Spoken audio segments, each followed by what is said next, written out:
ഈ വീഡിയോയിൽ വളരെ നിർണായകമായിട്ടുള്ള കുറച്ച് ജിയോ പൊളിറ്റിക്കൽ ഡെവലപ്മെൻറ്റ്സ് ആണ് നമ്മൾ നോക്കുന്നത്. പ്രത്യേകിച്ച് ഇറാൻ അമേരിക്ക കോൺഫ്ലിക്റ്റുമായിട്ട് ബന്ധപ്പെട്ട് കുറച്ച് വിഷയങ്ങളും അതുപോലെ തന്നെ ഇന്ത്യയുമായിട്ട് ബന്ധപ്പെട്ട കുറേ വിഷയങ്ങളും. ഇറാൻ വാറുമായിട്ട് ബന്ധപ്പെട്ട് ഒരു അനാലിസിസ് ഇറാൻ ഇൻ്റർനാഷണൽ എന്ന് പറഞ്ഞ ഒരു പത്രത്തിൽ ഒരു വളരെ ഡീപ്പായിട്ട് തന്നെ അനാലിസ് ചെയ്ത് എഴുതിയിട്ടുണ്ട്. ഇറാൻ്റെ ഉള്ളിൽ നേരിട്ട് അവർ നടത്തിയ സർവേയുടെ ഫലമായിട്ട് അവർക്ക് ലഭിച്ച കുറേ വിവരങ്ങൾ, അതാണ് കൃത്യമായിട്ട് അവരിവിടെ രേഖപ്പെടുത്തിയിരിക്കുന്നത്. അത് അവർ ഉദ്ദേശിക്കുന്നത് വെച്ചാൽ ഇറാൻ യുദ്ധം ഒരിക്കലും അവസാനിക്കുകയില്ല, അത് IRGC ഭരിക്കുന്നിടത്തോളം ഇറാൻ യുദ്ധം ഒരിക്കലും അവസാനിക്കില്ല എന്നാണ് പൊതുവിലുള്ള മെജോറിറ്റി ആൾക്കാരുടെ നിഗമനം എന്ന് വെച്ചാൽ അവരുടെ ഒപ്പീനിയൻ അതാണ്. അത് വളരെ വ്യക്തമായിട്ട് അവർ കുറേ പോയിന്റുകളിലൂടെ രേഖപ്പെടുത്തുന്നുണ്ട്. അത് എന്താണെന്ന് പറഞ്ഞാൽ മെയിനായിട്ട് IRGC ഇപ്പം ക്ഷീണിതരാണ്. അവർ നല്ല രീതിയിൽ ഇസ്രായേലിൻ്റെയും അമേരിക്കയുടെയും ഈ ആക്രമണത്തിൽ അവർക്ക് ക്ഷീണം സംഭവിച്ചിട്ടുണ്ട്. പക്ഷേ അവർ അതിനെയൊക്കെ മറച്ചു വെച്ചുകൊണ്ട് അവർക്കൊന്നും തന്നെ സംഭവിച്ചിട്ടില്ല എന്നുള്ള തരത്തിൽ അവർ ഒരു ഡെലീമ സൃഷ്ടിക്കുകയാണ്. എന്തുകൊണ്ടാണെന്ന് പറഞ്ഞാൽ അവർക്ക് ഭരണം നിലനിർത്തി മുന്നോട്ട് പോകണം. ഇപ്പം തന്നെ അവർക്ക് ഈ യുദ്ധം അവസാനിച്ചു കഴിഞ്ഞാൽ തന്നെയും പറഞ്ഞു നിൽക്കാൻ പോലും പറ്റാത്ത ഒരു സാഹചര്യമാണ്. കാരണം അവരുടെ സുപ്രീം ലീഡർ കൊല്ലപ്പെട്ടിട്ടുണ്ട്. അതുപോലെ തന്നെ IRGCയുടെ പ്രധാനപ്പെട്ട പൊസിഷനിലുണ്ടായിരുന്ന പലരും ഇന്ന് ഇല്ല എന്നുള്ളതാണ് യാഥാർത്ഥ്യം. അപ്പോൾ ഇത് തന്നെ ആ റെജീം വീക്കാണെന്നുള്ളതിൻ്റെ തെളിവാണ്. ഇത് അവർക്ക് ഒരിക്കലും പറഞ്ഞ് അഡ്ജസ്റ്റ് ചെയ്ത് മാനേജ് ചെയ്ത് കൊണ്ടുപോകാൻ പറ്റുന്ന രീതിയിലുള്ള ഒരു തകർച്ചയല്ല ഇറാൻ്റെ ഉള്ളിൽ സംഭവിച്ചിരിക്കുന്നത്. അപ്പോൾ അതുകൊണ്ട് ഞങ്ങൾ ഭയങ്കരമായിട്ടുള്ള ബ്രേവ് ആയിട്ടുള്ള ആൾക്കാരാണെന്നൊക്കെ പറഞ്ഞുകൊണ്ട് ഇറാൻ്റെ ഉള്ളിൽ അവതരിപ്പിക്കാൻ പറ്റില്ല. ഇറാനിലെ IRGCയുടെ ഒരു പ്രതിച്ഛായ അവർ ആഗോളതരത്തിൽ നിലനിർത്താൻ വേണ്ടിയിട്ട് ശ്രമിക്കുകയാണ്. അതായത് അവർക്കൊന്നും സംഭവിച്ചിട്ടില്ല എന്നുള്ള തരത്തിൽ അവർ ലോവർ ലെവലിലുള്ള എംപ്ലോയീസിനെ വെച്ചിട്ട് കമാൻഡ് മാത്രം കൊടുത്തുകൊണ്ട് സ്ട്രേറ്റ് ഓഫ് ഹോർമോസ് ആണ് അവർ ഏറ്റവും കൂടുതൽ ഫോക്കസ് ചെയ്യുന്നത്. അല്ലാതെ ഇറാനിന് വേറൊരു ലെവറേജ് തന്നെ ഇല്ല എന്നുള്ളതാണ് വ്യക്തമായിട്ട് ആ രാജ്യത്തുള്ള ജനങ്ങൾക്ക് തന്നെ മനസ്സിലായിട്ടുള്ള കാര്യം. അതുകൊണ്ടാണ് ഈ സ്ട്രേറ്റ് ഓഫ് ഹോർമോസിൽ കിടന്ന് കളിക്കുന്നത്. അല്ലാതെ ഇറാനിന് വേറൊരു ഏരിയ പോലും ഇല്ല. ഇപ്പം പരമാവധി 400 മില്യൺ മുതൽ 500 million US$ per day Iran ഉണ്ടായിക്കൊണ്ടിരിക്കുന്ന നഷ്ടം. അത് പ്രത്യേകിച്ച് അമേരിക്ക സ്ട്രേറ്റ് ഓഫ് ഹോർമോസിൽ ഈ ബ്ലോക്കേഡ് ഏർപ്പെടുത്തിയിരിക്കുന്നത് കൊണ്ട് ഉണ്ടാകുന്ന നഷ്ടമാണ്. ഇപ്പം ഈ IRGCക്കെതിരെ നിലപാടുള്ള ആൾക്കാർ ഇറാൻ്റെ ഉള്ളിൽ നിന്നും വ്യക്തമാക്കുന്നത് എന്താണെന്ന് പറഞ്ഞാൽ സ്ട്രേറ്റ് ഓഫ് ഹോർമോസിൽ മാത്രമല്ല, പൊതുവെ ഇറാനെതിരെയുള്ള blockade, naval blockade Indian ocean വരെ എക്സ്പാൻഡ് ചെയ്യണം എന്നാണ് ആവശ്യപ്പെടുന്നത്.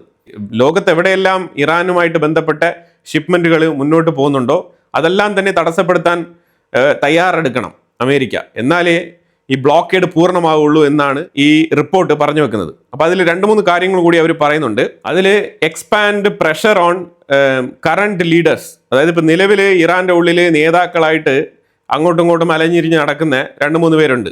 അതിലൊന്ന് ഗാലിബാഫ്, പാർലമെന്റ് സ്പീക്കർ, മറ്റൊന്ന് റുഹാനി ഷെരീഫ് എന്ന് പറഞ്ഞ ഒരു ക്ലറിക്, പിന്നെ ഒന്ന് ഖാത്തമി. ഈ 3 പേരാണ് ശരിക്കും ഇപ്പോഴത്തെ ഡിസിഷൻ മേക്കേഴ്സായിട്ട് കരുതപ്പെടുന്നത്. അപ്പം ഈ 3 പേർക്കുമെതിരെയുള്ള ഭീഷണി അത് ഏറ്റവും കൂടുതൽ ശക്തമായ രീതിയിൽ ഒരു പ്രഷർ തന്നെ അപ്ലൈ ചെയ്യണം എന്നാണ് പറയുന്നത്. വൈകാതെ തന്നെ ഇറാൻ്റെ എൻറിച്ച്ഡ് യുറേനിയം സീസ് ചെയ്യണം. അത് സീസ് ചെയ്താൽ ഇറാനെ പരാജയപ്പെടുത്തിയതിന് തുല്യമാണ് യുറേനിയം സീസ് ചെയ്യുന്നത്. പിന്നെ ഒന്ന് എക്സ്പാൻഡ് ദ മാരിടൈം ബ്ലോക്കേഡ്, അത് ബിയോണ്ട് സ്ട്രേറ്റ് ഓഫ് ഹോർമോസ് അതാണ് ഉദ്ദേശിക്കുന്നത്. അതായത് ഇന്ത്യൻ ഓഷ്യൻ വരെ, ഇൻഡോ പസഫിക് റീജിയനിലും ഇന്ത്യൻ ഓഷ്യനിലൊക്കെ ഈ ഇറാനെതിരെയുള്ള നേവൽ ബ്ലോക്കേഡ് തുടങ്ങണമെന്നാണ് മറ്റൊരു അഡ്വൈസ്. അതുപോലെ ഡയറക്റ്റായിട്ട് ഇറാൻ്റെ ഉള്ളിൽ IRGCക്കെതിരെയുള്ള ജനങ്ങളെ ആക്ടിവേറ്റ് ചെയ്യണം. അവർക്ക് വേണ്ട ലോജിസ്റ്റിക് സപ്പോർട്ട് ചെയ്തു കൊടുക്കുകയും അവരെ ഒരു പ്രതിഷേധം എന്നല്ല, സൈലൻ്റ് ആയിട്ട് തന്നെ ഒരു മൂവ്മെൻറ്റ് IRGCക്കെതിരെ ഓർഗനൈസ് ചെയ്തെടുക്കണം എന്നാണ് പറഞ്ഞു വെക്കുന്നത്. അതിലൂടെ ക്രൗൺ പ്രിൻസ് ആയിട്ടുള്ള റേസ പേലവിയെ എൻഗേജ് ചെയ്യിപ്പിക്കണം. അവരെ അനുകൂലിക്കുന്ന ആൾക്കാരെ ഏറ്റവും കൂടുതൽ രംഗത്ത് കൊണ്ടുവരണം, അവരെ സപ്പോർട്ട് ചെയ്യണം എന്നുള്ള തരത്തിലൊക്കെ ഇവിടെ എഴുതി പിടിപ്പിക്കുന്നുണ്ട്. പൊതുജനങ്ങളിൽ റേസ പേലവിയെ അനുകൂലിക്കുന്ന ആൾക്കാരും ഉണ്ട് ഇറാൻ്റെ ഉള്ളിൽ. ഈ റൂട്ടിൽ സഞ്ചരിച്ചു കഴിഞ്ഞാൽ അമേരിക്കയ്ക്കും ഇസ്രായേലിനും അവർ ഉദ്ദേശിച്ചതുപോലെ ഒരു വിജയത്തിലേക്ക് എത്താൻ കഴിയും. അല്ലാന്നുണ്ടെങ്കിൽ IRGC നിരന്തരം ചർച്ചകളിലൂടെ അവർക്ക് വേണ്ട സമയം അവർ കണ്ടെത്തും. അതിന് ഇങ്ങനെ വലിച്ചു നീട്ടി മുന്നോട്ട് കൊണ്ടുപോയിക്കൊണ്ടിരിക്കും ഈ യുദ്ധം. IRGC പവറിലുള്ളിടത്തോളം കാലം ഈ യുദ്ധം അവസാനിക്കില്ല എന്നാണ് ഈ റിപ്പോർട്ട് പറഞ്ഞു വെക്കുന്നത്. ഈ മെയ് മാസം 14-15 ഡേറ്റുകളിൽ ഇന്ത്യക്കുള്ളിൽ ബ്രിക്സ് മീറ്റിങ്ങിൻ്റെ ഒരു പ്രാഥമിക മീറ്റിംഗ്, അതായത് ഈ വർഷത്തെ ബ്രിക്സ് സമ്മീറ്റ് നടക്കാൻ പോകുന്നത് ഇന്ത്യയിലാണ്. അപ്പം അതിൻ്റെ ഒരു പ്രാഥമികമായിട്ടുള്ളൊരു മീറ്റിംഗ്, അല്ലെങ്കിൽ ഏതൊക്കെ പോയിന്റുകൾ, എന്തൊക്കെ വിഷയങ്ങൾ ഇതിനകത്ത് ഉൾപ്പെടുത്തണം, അജണ്ടയിൽ ഉൾപ്പെടുത്തേണ്ട കാര്യങ്ങളെക്കുറിച്ചുള്ള ഒരു ചർച്ച, ആ ചർച്ച നടത്താൻ വേണ്ടിയിട്ട് ബ്രിക്സ് രാജ്യങ്ങളുമായിട്ട് ബന്ധപ്പെട്ട എല്ലാ ഫോറിൻ മിനിസ്റ്റേഴ്സും ഇന്ത്യയിൽ ന്യൂഡൽഹിയിൽ ഒത്തുകൂടുന്നുണ്ട്. അപ്പോൾ അതിൽ അബ്ബാസ് അറക്ചി പങ്കെടുത്ത അതുമായിട്ട് ബന്ധപ്പെട്ട് ഇറാന്റെ സൈഡിൽ നിന്നും റെസ്പോൺസ് ഒന്നും വന്നിട്ടില്ല ഇന്ത്യയിലേക്കുള്ള സന്ദർശനത്തിനെ കുറിച്ച്. അബ്ബാസ് അറക്ചി ഇന്ത്യയിലേക്ക് പോകുമോ ഇല്ലയോ എന്നുള്ളതിനെക്കുറിച്ചുള്ള ഒരു കൺഫർമേഷൻ ഇതുവരെ വന്നിട്ടില്ല. ഇതുവരെയുള്ള നിഗമനം അനുസരിച്ചാണെന്നുണ്ടെങ്കിൽ ഇറാന്റെ സൈഡിൽ നിന്നും അതുമായിട്ട് ബന്ധപ്പെട്ട താല്പര്യം പ്രകടിപ്പിച്ചിട്ടില്ല എന്നാണ് പറയുന്നത്. പക്ഷെ അതേസമയം റഷ്യയുടെ ഫോറിൻ മിനിസ്റ്റർ സെർഗെയ് ലാവ്റോ ഇന്ത്യയിൽ എത്തുന്നുണ്ട്. എക്സ്റ്റേണൽ അഫയേഴ്സ് മിനിസ്റ്റർ ജയശങ്കറുമായിട്ട് കൂടിക്കാഴ്ച നടത്തും. റഷ്യയും ഇന്ത്യയും തമ്മിൽ ഈ അപ്കമിങ് ബ്രിക്സ് മീറ്റിംഗിന്റെ അജണ്ടയെക്കുറിച്ച് വളരെ ഡീറ്റെയിൽ ആയിട്ടുള്ള ഒരു ചർച്ച തന്നെ നടത്തുമെന്നാണ് പറഞ്ഞിരിക്കുന്നത്.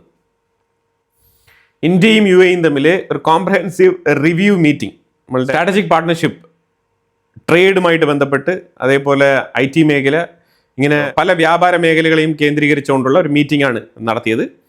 അതിൽ ഇന്ത്യയിൽ നിന്നും ഇന്ത്യയുടെ ഫോറിൻ റെപ്രസെൻറ്റേറ്റീവ് വിക്രം മിശ്രിയാണ് പങ്കെടുത്തത്. UAEയുടെ ministry of international cooperation Reem Al ഹാഷ്മിയുമായിട്ടാണ് ചർച്ച നടത്തിയത്.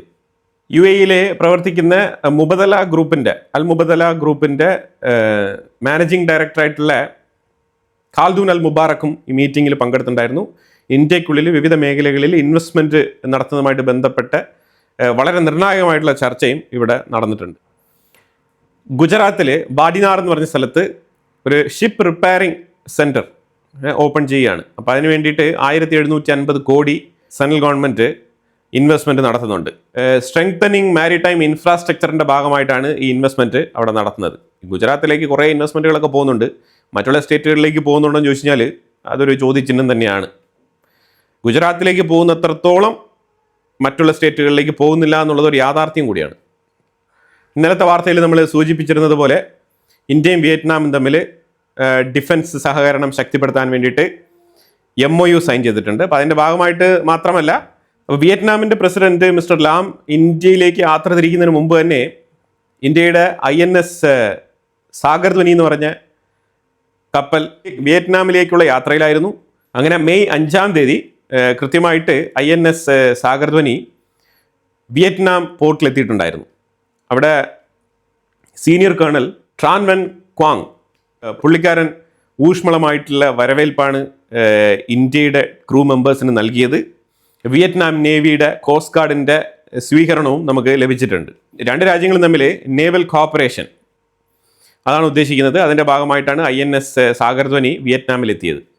അതുപോലെ സ്ട്രേറ്റ് ഓഫ് ഹോർമൂസിൽ പുതിയ ഡേറ്റ അനുസരിച്ച് 11 ഇന്ത്യൻ കപ്പലുകൾ സ്ട്രേറ്റ് ഓഫ് ഹോർമൂസ് ക്രോസ് ചെയ്ത് വന്നിട്ടുണ്ട്.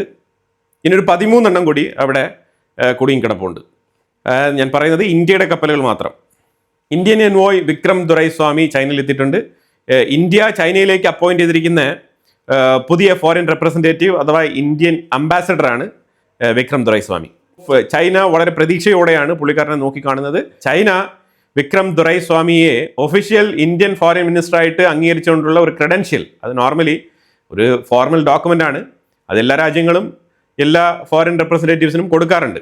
അവർ ഒഫീഷ്യലി അംഗീകരിച്ചതായിട്ടുള്ള ഒരു കൺഫർമേഷൻ, അത് അങ്ങനെ ഒരു ക്രെഡൻഷ്യൽ കൊടുക്കാറുണ്ട്. ആ ക്രെഡൻഷ്യൽ പത്രം കുറച്ച് ആഘോഷമാക്കി കൊടുത്തിട്ടുണ്ട്. കുറേ പത്രത്തിലൊക്കെ അടിച്ച് വാർത്തയാക്കി ഒരു സെറമണി പോലെ ആക്കി അവർ കൊടുത്തിട്ടുണ്ട്. ഓപ്പറേഷൻ സിന്ദൂറിൻ്റെ ആനിവേഴ്സറി സെലിബ്രേറ്റ് ചെയ്യാൻ വേണ്ടിയിട്ടിരിക്കുകയാണ് ഇന്ത്യ. ആ സാഹചര്യത്തിൽ ഓപ്പറേഷൻ സിന്ദൂർ റഷ്യയുടെ S-400 എന്ന് പറഞ്ഞ ഒരു എയർ ഡിഫൻസ് സിസ്റ്റത്തിന് വലിയ രീതിയിലുള്ള ഒരു ബൂസ്റ്റ് ഇന്ത്യക്കുള്ളിൽ നൽകിയിട്ടുണ്ട്. അതിനെ തുടർന്ന് ഇന്ത്യ കൂടുതൽ യൂണിറ്റുകൾ അത് വാങ്ങിക്കാൻ വേണ്ടിയിട്ട് താല്പര്യം പ്രകടിപ്പിച്ചിട്ടുണ്ട്, ഓർഡർ പ്ലേസ് ചെയ്തിട്ടുണ്ട്. കാരണം ഇന്ത്യയുടെ എയർ ഡിഫൻസ് മേഖലയിൽ S-400 വലിയ സ്ഥാനം വരികയാണ്. S-400 ബന്ധപ്പെട്ട ഒരു റിപ്പോർട്ടാണ് പുറത്തിറക്കിയിരിക്കുന്നത്. ഇന്ത്യയുടെ ആകാശ് മിസൈലും ശരിക്കും ചൈനയുടെ മിസൈൽ സിസ്റ്റവുമായിട്ട് കോമ്പീറ്റ് ചെയ്യുകയാണ്. എവിടെയാണ്? മലേഷ്യയിൽ ഏതാണ്ട് മലേഷ്യൻ കറൻസി 1.9 ബില്യൻ്റെ ഡീലാണ് ശരിക്കും ചൈനയും മലേഷ്യയും തമ്മിൽ ആകാശ് മിസൈൽ കാറ്റഗറിയിൽപ്പെട്ട മിസൈൽ വാങ്ങിക്കാൻ വേണ്ടിയിട്ട് മലേഷ്യ തീരുമാനമെടുത്തിരുന്നത്. ആ മേഖലയിലേക്കാണ് ഇപ്പം ആകാശ് മിസൈൽ ഒരു കോമ്പറ്റീറ്ററായിട്ട് കടന്നു ചെന്നിരിക്കുന്നത്. ഇപ്പം മലേഷ്യ നമ്മളുടെ ആകാശ് മിസൈലിനെയും അതേപോലെ ചൈനയുടെ മിസൈലിനെയും കമ്പയർ ചെയ്തുകൊണ്ടിരിക്കുന്ന ഒരു സാഹചര്യമാണ്. അപ്പോൾ അതായത് ചൈനയ്ക്ക് ഒരു കോമ്പറ്റീറ്ററായിട്ട് ഇന്ത്യയുടെ ആകാശ് മിസൈൽ എത്തിയിട്ടുണ്ട് എന്നുള്ളതാണ് ഇവിടെ വാർത്തയായിരിക്കുന്നത്. കാരണം മലേഷ്യയുമായിട്ടുള്ള ഡിഫൻസ് ഡീലൊന്നും അത്ര സ്ഥായി ആയിട്ടുള്ളൊരു ഡീലല്ല.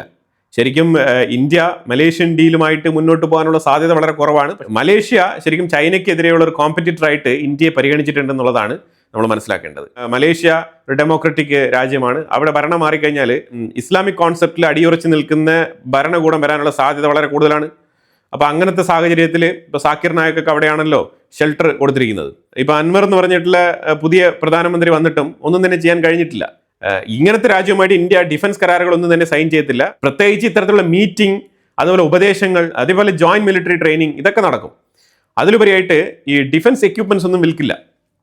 അതിനുള്ള സാധ്യത വളരെ കുറവാണ്. കാരണം നാളെ ഭരണം മാറിക്കഴിഞ്ഞാൽ അവർ ഏത് രീതിയിൽ പ്രതികരിക്കുമെന്ന് അറിയത്തില്ല. നമ്മളുടെ മിസൈൽ ടെക്നോളജിയൊക്കെ പാകിസ്ഥാൻ അടിച്ചുകൊണ്ട് പോകാനുള്ള സാധ്യതയും വളരെ കൂടുതലാണ്. പ്രത്യേകിച്ച് മലേഷ്യ പോലത്തെ രാജ്യങ്ങളിലേക്കൊക്കെ ആകാശ് മിസൈൽ പോലത്തെ മിസൈലുകളൊക്കെ കൊടുത്തു കഴിഞ്ഞാൽ ഉണ്ടാകാൻ പോകുന്ന ഭവിഷ്യത്തുകളാണ് ഞാൻ ഇവിടെ പറഞ്ഞു വെച്ചത്. ഓപ്പറേഷൻ സിന്ദൂർ ആനിവേഴ്സറിയുമായിട്ട് ബന്ധപ്പെട്ട് ഇന്ത്യ അഗ്നി 6 ന്യൂക്ലിയർ വാർഹെഡ് ക്യാരിയിങ് കേപ്പബിലിറ്റി ഉള്ള അഗ്നി 6 മിസൈൽ പരീക്ഷണം നടത്തുമെന്നാണ് പറയപ്പെടുന്നത്. മിർവ് കാറ്റഗറിയിൽ വരുന്ന മിസൈലാണ്. അപ്പോൾ എന്തായാലും വളരെ നിർണായകമായിട്ടുള്ള കുറച്ച് വിവരങ്ങളാണ് നമ്മൾ വീഡിയോയിൽ പങ്കുവച്ചത്. ഇതിനെക്കുറിച്ചുള്ള അഭിപ്രായങ്ങൾ കമന്റ് ബോക്സിൽ രേഖപ്പെടുത്തുക. കൂടുതൽ വാർത്തകളുമായിട്ട് അടുത്ത വീഡിയോയിൽ വരാം. Thank you so much.